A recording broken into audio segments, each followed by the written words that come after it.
अस्सलाम वालेकुम दोस्तों, दारुल हुकूमत से कुछ बड़ी खबरें आ रही हैं। 2 रोज के दौरान हुकूमत को 2 बार बड़ी सुबकी का सामना करना पड़ा है।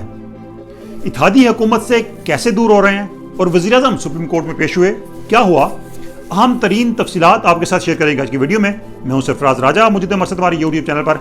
अगर आपने हमारा चैनल सब्सक्राइब नहीं किया तो आपने हमारा चैनल सब्सक्राइब कर लेना है, बेल आइकन दबाना है और हमारे फेसबुक पेज को भी आपने जरूर लाइक करना है। दोस्तों, कौमी असम्बली में गुज़िश्ता रोज हुकूमत को एक बड़ी शिकस्त हुई। उसकी कुछ तफसीलात तो मीडिया में आई हैं, लेकिन डिटेल आपके साथ हम शेयर करेंगे कि हुआ क्या था और किस वजह से हुआ था। एक बिल था जो कि अपोजिशन का बिल था, मुस्लिम लीग नून के रुकन थे, जावेद हसनैन उनका बिल था।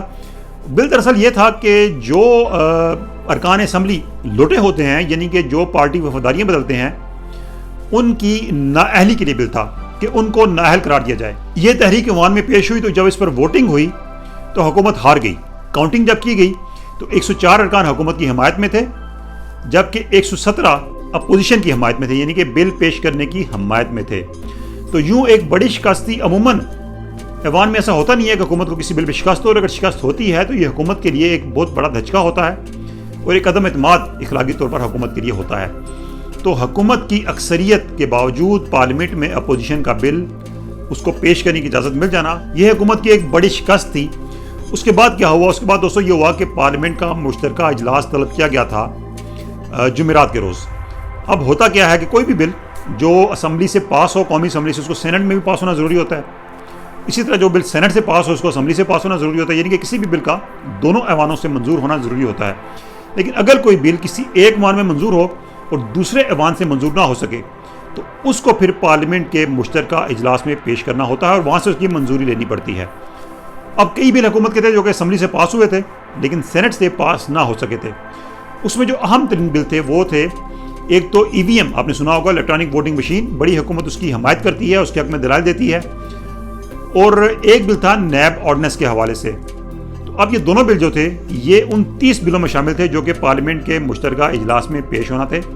लेकिन इससे पहले वज़ीर आज़म ने एक ज़ुहराना दिया अपने इत्तेहादी अरकान के एजाज़ में और अपने अरकान के एजाज़ में। लेकिन इस ज़ुहराने से हुकूमत को अंदाज़ा हुआ कि वो बिल पास कराने की पोजीशन में नहीं है मुश्तरका इजलास में भी। उसकी वजह यह है कि ज़राए कहते हैं कि परवेज़ खटक जो कि वज़ीर दफ़ा है, लेकिन उनकी मेन जिम्मेदारी यही है कि वो जो सियासी जोड़ तोड़ होता है उसको देखते हैं। तो उन्होंने जब इत्तेहादियों से बात की तो इत्तेहादियों की तरफ से नेगेटिव रिस्पॉन्स आया। MQM और मुस्लिम लीग काफ EVM के हक में नहीं थे। उन्होंने ये बताया कि वो EVM की हिमायत नहीं कर सकते क्योंकि इस हवाले से कोई मुशावरत नहीं की उनसे, उनको किसी किस्म की तफसीलात नहीं बताएंगी। तो लेकिन जो तहरीक इंसाफ के अपने अरकान थे वो भी EVM के हामी नहीं हैं। वो भी समझते हैं कि इस हवाले से बहुत कुछ करना है, बहुत से चीज़ें हैं, बहुत से तहफ़्फ़ुज़ात हैं जिनको दूर करना है। और हुकूमत को ये पिक्चर क्लियर होगी कि मुश्तरका इजलास में वो ये बिल मंजूर नहीं करा सकते। तो इस सुबकी से बचने के लिए हुकूमत ने मुश्तरका इजलास भी मुलतवी कर दिया और वो जो 30 बिल मंजूर होने थे बिलखसूस, जिसमें EVM और नैब के हवाले से बिल थे, वो अब इजलास नहीं होगा। इससे पहले हुकूमत को मुशावरत करनी पड़ेगी। इसके लिए अब टास्क दिया गया है कि अपोजिशन को भी ऑन बोर्ड लिया जाए, क्योंकि अपोजिशन भी हामी हो ताकि किसी किस्म का चांस ना रहे कि मुश्तरका इजलास में बिल मुस्तरद हो जाए, क्योंकि मुश्तरका इजलास में बिल मुस्तरद होते हैं तो फिर ये बिल मुकम्मल तौर पे मुस्तरद हो जाएंगे। तो ये 2 दिन में हुकूमत को 2 बड़े धचके लगे हैं। इसके अलावा अहम तरीन जो पेशरफ्त हुई वो ये थी कि वज़ीर आज़म को एक केस में सुप्रीम कोर्ट में तलब किया गया। ये केस था APS के हवाले से, APS का जो वाक़या हुआ था उसके हवाले से, और लवाहिकीन जो थे उनकी सुनवाई होनी है सुप्रीम कोर्ट में और उनकी दरख्वास्त यहाँ पर है। तो इस पर अमल दरामद के हवाले से तलब किया गया था वज़ीर आज़म को ताकि उनसे जवाब तलबी की जाए। सुप्रीम कोर्ट ने आज ही तलब किया, अचानक तलब किया, और तकरीबन 11 बजे के करीब ये तलबी हुई और 11:30 बजे वज़ीर आज़म सुप्रीम कोर्ट में पेश हुए और वहाँ पर उन्होंने बहुत सी बातें की। उन्होंने कहा कि इस बात का जायज़ा लिया जाए कि जो ड्रोन हमले होते रहे हैं वो क्यों होते रहे हैं, जो 80,000 हलाकतें हुई उनका जिम्मेदार कौन है।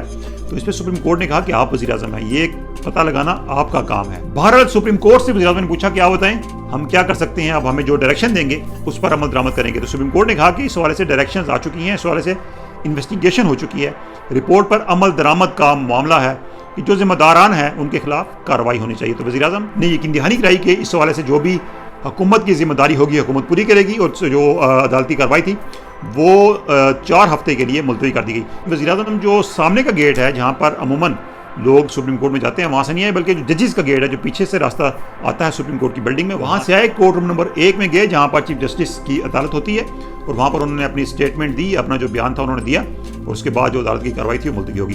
تو یہ کچھ اہم خبریں تھیں اسلام آباد سے کہ کس محاذ پہ حکومت کو اب سبکی کا سامنا کرنا پڑ رہا ہے، اور بالخصوص پارلیمنٹ میں حکومت کو کافی ٹف ٹائم مل رہا ہے اپوزیشن کی طرف سے۔ اس حوالے سے آنے والے دن کافی اہم ہیں، اور جو بھی ڈیٹیلز آتی رہیں گی وہ اپنے ساتھ شیئر کرتے رہیں گے۔ آج کی ویڈیو اچھی لگی ہو دوستوں کے ساتھ شیئر کیجیے گا، لائک کیجیے گا، اور کمنٹس میں اپنا فیڈ بیک ضرور دینا ہے۔ اللہ حافظ۔